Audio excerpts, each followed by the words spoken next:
Free tickets super deluxe டீம்லேருந்து 3 பேர் கிடைக்கும். யார் 3 பேர் அப்படின்ற மாதிரி கேட்குறாங்க.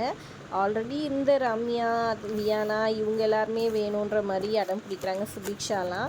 அப்புறம் வந்துட்டு புதுசாக போன திவாகர் பாரு வந்துட்டு எங்களுக்கு வேணும் அப்படின்னு ஒரு பக்கம் நிற்கிறாங்க. வினோத்தும் எனக்கு வேணும்னு நிற்கிறாரு. மாறி மாறி இப்படியே பேசிக்கிட்டு இருந்தால் எப்படிரா, யார் தாண்டா அப்புறம் வந்துட்டு இது பண்ணுறது அப்படின்னு சொல்லிட்டு இது பண்ண திவாகர் ஒரு சூப்பரான பாயிண்ட் வந்துட்டு அந்த இடத்துல பேசுகிறாரு. என்னென்னு பார்த்தீங்கன்னா, நியாயமாக இது பண்ணணும், எல்லோரும் வந்துட்டு எலிமினேஷனை ஃபேஸ் பண்ணணும். எனக்கு ஒரு பிரச்சனையும் இல்லை. ஆனால் வந்துட்டு ஏற்கனவே நாமினேஷன் ஃப்ரீயில் தான் நீங்கள் இருக்கீங்க. அதுலேயே இருந்துட்டால் எப்படி அதே சேஃப் ஜோனில் அப்படி இருக்கவே கூடாது. அதனால் வந்துட்டு எல்லாருமே நாமினேஷன் இது பண்ணணும். அதனால் எனக்கு வேணும், யார் போலியோ அவங்க போங்கன்ற மாதிரி சொல்கிறாங்க. உடனே சுபிக்ஷா வந்துட்டு அவங்க விலகிக்கிறேன் அப்படின்ற மாதிரி சொல்லிடுறாங்க. ஃபைனலாக வந்துட்டு வினோத்துமே ஓகே எனக்கும் வேண்டாம் அப்படின்ற மாதிரி அவருமே வெளியே வந்துடுறாரு. பாருமே ஒரு கட்டத்தில் வேணான்னு சொல்லி வெளியே வந்துடுறாங்க. திவாகர், ஆதிரை இவங்கெல்லாம் வந்துட்டு இருக்கிறாங்க. நடுவில் வந்துட்டு பேச்சுவாக்கில் வந்துட்டு ரம்யாவுக்கும் திவாகருக்கும் வழக்கம் போல் பிரச்சனை வந்தது. மாறி மாறி கத்திக்கிறாங்க. அப்புறம் ஃபைனலாக ஓட்டிங் படி போய் ஆதிரை, அப்புறம் வினோத், அதுக்கப்புறம் வந்துட்டு வியானா இவங்க 3 பேருக்கு தான் வந்துட்டு அந்த ஃப்ரீ பாஸ் வந்துட்டு கிடைக்குது. ஃபைனலாக அது முடிஞ்சிடுது. நெக்ஸ்ட் வந்துட்டு நாமினேஷனில் இறக்குறாங்க. இந்த நாமினேஷன்லேயும் பார்த்தீங்கன்னா சும்மா சொல்லக்கூடாதுங்க, கிட்டத்தட்ட எல்லாருமே வந்துட்டு பாரு வந்துட்டு நாமினேட் பண்ணிட்டாங்கன்னு தான் சொல்லணுங்க.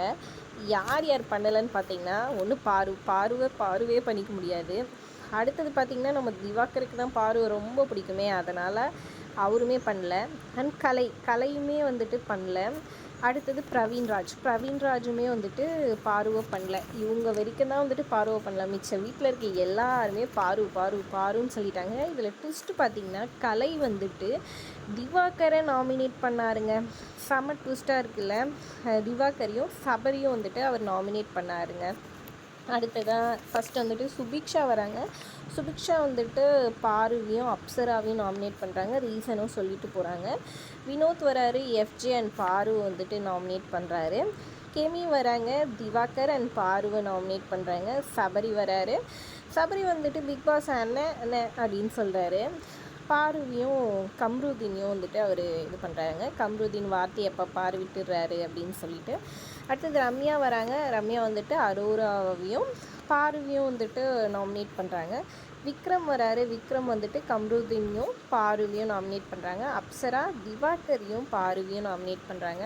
திவாகர் வந்துட்டு கம்ருதீனையும் ரம்யாவையும் வந்துட்டு நாமினேட் பண்ணுறாங்க. வியானா வந்துட்டு பாருவையும் அரோராவையும் வந்துட்டு நாமினேட் பண்ணுறாங்க. கலை வந்துட்டு திவாகரையும் சபரியும் வந்துட்டு நாமினேட் பண்ணுறாரு. எஃப்ஜே பார்த்திங்கன்னா டியூடுன்னு கூப்பிட்றாரு. பிக் பாஸ் என்னங்கடா இது, பிக் பாஸ்க்கு வந்த சோதனை, ஒழுங்காக பிக் பாஸ்ன்னு கூப்பிட்டு தொலைங்களாண்டா அப்படி இருக்குது. அவர் வந்துட்டு பாருவையும் திவாகரையும் நாமினேட் பண்ணுறாரு. அரோரா பார்த்திங்கன்னா பாருவையும் திவாகரையும். கம்ருதீன் வந்துட்டு அவருமே பாருவையும் திவாகரையும் தான் பண்ணுறாங்க. கனி வந்து கம்ருதீனையும் பாருவையும் நாமினேட் பண்ணுறாங்க. துஷர் வந்துட்டு திவாகர் அண்ட் பாருவை நாமினேட் பண்ணுறாங்க. பார்வதி வந்துட்டு எஃப்ஜே அண்ட் கெமியோட மேலே வச்சுருக்க இன்னும் வன்மத்தை வந்துட்டு இன்னும் குறைக்கல பாரு, நான் இன்னும் அதே ஹர்ட்டிங்கில் தான் இருக்கேன், எனக்கு இன்னும் மனசாரல பிகாஸ் அப்படின்னு சொல்லிடுறாங்க. அடுத்தது பார்த்திங்கன்னா ஆதிரை வராங்க. ஆதிரை வந்துட்டு பாருவையும் கம்ருதீனையும் வந்துட்டு நாமினேட் பண்ணுறாங்க. அப்புறம் ஆதிரை கிட்டே இந்த மாஸ்க்கை பற்றி கேட்குறாங்க. இப்போது இதோட இம்பார்ட்டன்ஸ் புரியுதான்னு சொல்லி கேட்க, ஆமாம், ஒரு தலைவர் பதவிக்கு எவ்வளோலாம் பொறுப்பாக இருக்கணும், இதுவாக இருக்கணுன்றது எனக்கு புரிஞ்சிச்சு அப்படின்ற மாதிரி சொல்கிறாங்க. இனிமேயாச்சு இது ஒழுங்காக இருங்க, இந்த மாதிரி ஃபாலோ பண்ணுங்கள், ஏதாவது சொன்னால் இது பண்ணால் தேவையில்லாமல் இது பண்ண தேவையில்லை, நீங்கள் நல்லா விளையாடுங்க, நல்லா போயிட்டுருக்கீங்க, முன்னாடி போங்க அப்படின்ற மாதிரி சொல்லி மாஸ்க் இதுக்கு மேலே போட வேணாம், கழட்டிக்குங்கன்னு சொல்லிடுறாங்க. ஃபைனலாக பிரவீன்ராஜை கூப்பிட சொல்கிறாங்க. பிரவீன் வந்துட்டு இங்கே அரோராவையும் வாட்டர்மெலன் ஸ்டார் அவங்க 2 பேரையும் வந்துட்டு குத்துறாரு. அப்புறம் பிரவீன் கிட்ட